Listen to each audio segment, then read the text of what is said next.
देखिए, जिससे लोग डरते हैं उसके लिए तमाम तरह के साजिश और षड्यंत्र करते हैं, उस दिशा में प्रयास करते हैं। क्योंकि उत्तर प्रदेश में 80 का नारा देने वाली भारतीय जनता पार्टी, उसको पता है कि यह खोखला नारा जनता के गले में उतर नहीं रहा है। जनता में सरकार की विफलताओं की चर्चा हो रही है, बेरोजगारी का सवाल, महंगाई और भ्रष्टाचार का सवाल, जिस सवाल पर कोई बात नहीं, न पार्टी के नेता और न पार्टी के प्रत्याशी। तो असली मुद्दा तो यह है चुनाव का। अब सवाल यह है कि हमारे पीछे पड़े हुए हैं। तो उन्होंने, आपने देखा पिछले दिनों उनके अथक प्रयास थे और उस प्रयास में उन्हें कुछ समय के लिए सफलता भी मिली। फर्जी और निराधार मुकदमे के आधार पर निराधार आरोप, जो आरोप समकक्ष न्यायालय ने उस आरोप से मुझे दोष मुक्त कर दिया और उसी आरोप के आधार पर उसी के समकक्ष न्यायालय ने मुझे दोष सिद्ध करके 4 साल की सजा सुना दी। हम लोग संविधान और कानून को मानने वाले लोग हैं। हमने कानून के रास्ते से अपील किया हाई कोर्ट में, माननीय उच्च न्यायालय इलाहाबाद से मेरी जमानत मंजूर हुई।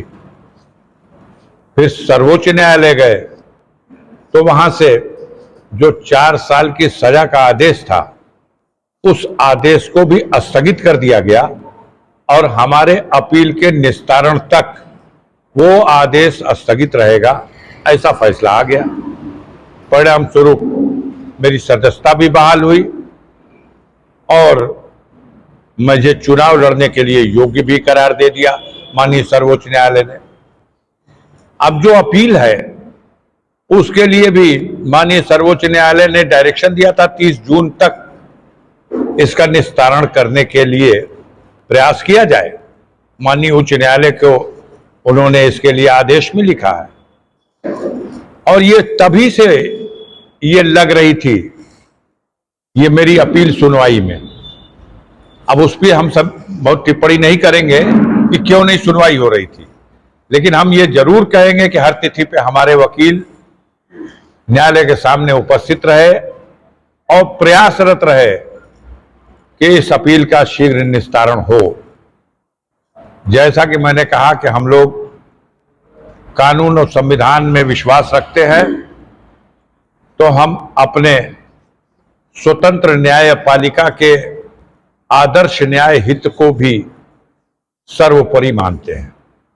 हमें उम्मीद है अब गोदी मीडिया वालों को, विपक्षी दल के लोगों को हो सकता है ये पता हो कि उच्च न्यायालय में फैसला क्या आने वाला है, मुझे नहीं पता। मैं तो कानून के रास्ते से अपील दाखिल कर दिया हूं और कानून के रास्ते से मेरा वकील उस पत्रावली में जो साक्ष्य हैं उसके संबंध में अपनी बात रखेगा।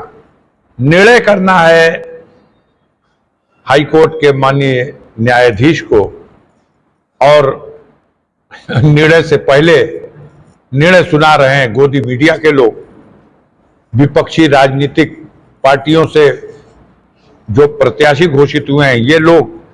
तो गाजीपुर की जनता देख रही है, ये कड़ी कोई कड़ी अफजाल अंसारी के नाम पर खड़ी नहीं है, लेकिन इस समय घबराहट है अफजाल अंसारी के नाम की। और हमारे कार्यकर्ता पूरे धैर्य के साथ, पूरे साहस के साथ, अब पूरी लगन से, ईमानदारी से जुटे हुए हैं। गाजीपुर की जनता जो घटना हुई है उससे मर्माहत है। पूरे पूर्वांचल में जो न्यायिक अभिरक्षा में श्री मुख्तार अंसारी, स्वर्गीय मुख्तार अंसारी की जो जहर देकर हत्या की गई है और उनको इलाज भी न किया जाए, ऐसा भी प्रबंध किया गया है, जिसमें सरकार, प्रशासनिक मशीनरी, जेल का प्रशासन और मेडिकल स्टाफ, ये सब जो उनके लोग उसमें इन्वॉल्व रहे हैं, आगे समय आएगा, आप देखिएगा, सब बेनकाब हो जाएंगे। पर्दाफाश होगा इस घटना का, जांच होगी इस घटना की, हम ऐसा उम्मीद करते हैं और भरोसा रखते हैं। पुख्ता सबूत हमारे पास है, 100% ये सिद्ध हो जाएगा और इनको इनके पाप की सजा कानून से भी मिलेगी।